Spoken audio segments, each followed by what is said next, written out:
আসসালামু আলাইকুম। ভালোবাসার আরেক নাম মাখা খিচুড়ি। চলুনটি তৈরি করা যাক। প্রথমে নিয়ে নেব পরিমাণ মতো ঘি এবং দিয়ে দিব গোটা গরম মশলা। কিছুক্ষণ ভেজে নেওয়ার পর দিয়ে দিব পেঁয়াজ কুচি। এটি নরম হয়ে আসা পর্যন্ত ভেজে নেব। তারপর দিয়ে দেব 2 টেবিল চামচ আদা এবং রসুন বাটা। আদা রসুন বাটা দিয়ে ভালোভাবে এটির সাথে মিশিয়ে নেব। এরপরে কিছুক্ষণ আদা রসুনের গন্ধটা চলে যাওয়া পর্যন্ত ভেজে নেব। পরিষ্কার করে ধুয়ে নিয়েছি হাফ কেজি গরুর মাংস। এটি দিয়ে ভালোভাবে কিছুক্ষণ কষিয়ে নেব। ভালোভাবে কিছুক্ষণ নেড়েচেড়ে কষিয়ে নেওয়ার পর দিয়ে দিব 1 টেবিল চামচ মরিচ গুঁড়ো, এরপর 1 টেবিল চামচ হলুদ গুঁড়ো, 1 টেবিল চামচ দিয়ে দেব ধনিয়া গুঁড়া এবং 1 টেবিল চামচ দিয়ে দেব ভাজা জিরার গুঁড়া। এখন গুঁড়া মশলাগুলো মাংসের সাথে ভালোভাবে নেড়েচেড়ে একটু কষিয়ে নেব। ভালোভাবে নেড়েচেড়ে মিশিয়ে নেওয়ার পর দিয়ে দিব লবণ পরিমাণ মতো। ভালোভাবে মিশিয়ে 1 ঘন্টা কষিয়ে রান্না করে নেব।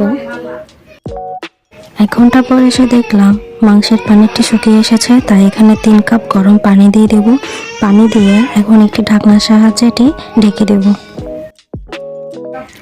এখন আমরা আরেকটি হাঁড়িতে প্রাণ ঘি প্রিমিয়াম 1 টেবিল চামচের মতো দিয়ে দেব। 1 টেবিল চামচ দেওয়ার পর এখানে দিয়ে দেব গোটা মশলা।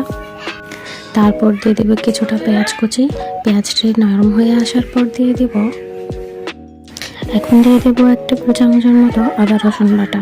আদা রসুনের গন্ধ যাওয়া পর্যন্ত এটি ভালোভাবে ভেজে নেব। এখানে দেব 1 টেবিল চামচ মরিচ গুঁড়া, 1 টেবিল চামচের মতো হলুদ গুঁড়া, 1 টেবিল চামচ দিয়ে দেব ভাজা জিরা গুঁড়া। এগুলো আবারও ভালোভাবে কষিয়ে নেব। কষানো হয়ে গেলে দিয়ে দেব এখানে চাল এবং ভাজা মুগ ডাল। মুগ ডালটি দিয়ে চাল এবং ডাল মশলার সাথে ভালোভাবে নেড়েচেড়ে মিশিয়ে নেব। মিশিয়ে নেওয়ার পর দিয়ে দেব এখানে চালের দ্বিগুণ পরিমাণ পানি। এরপর দিয়ে দেব পরিমাণ মতো লবণ। আবারও ভালোভাবে নেড়েচেড়ে মিশিয়ে নেব।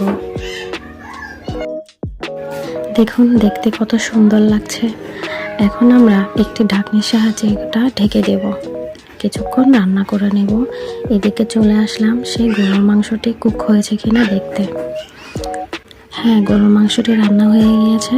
এখন সেই গরুর মাংসটি মাখা খিচুড়ির মধ্যে দিয়ে দিব।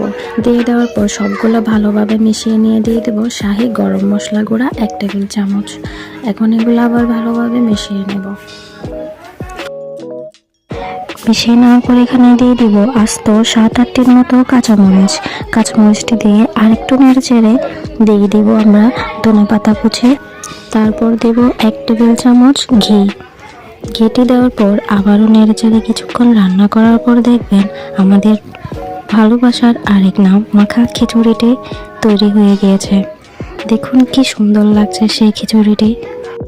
খুবই সুস্বাদু এই মাখা খিচুড়ি। আপনারাও বাসায় তৈরি করে নিতে পারেন খুব সহজেই। ভিডিওটি ভালো লাগলে আমার চ্যানেলটিকে একটা সাবস্ক্রাইব করে দিন। আল্লাহ হাফেজ।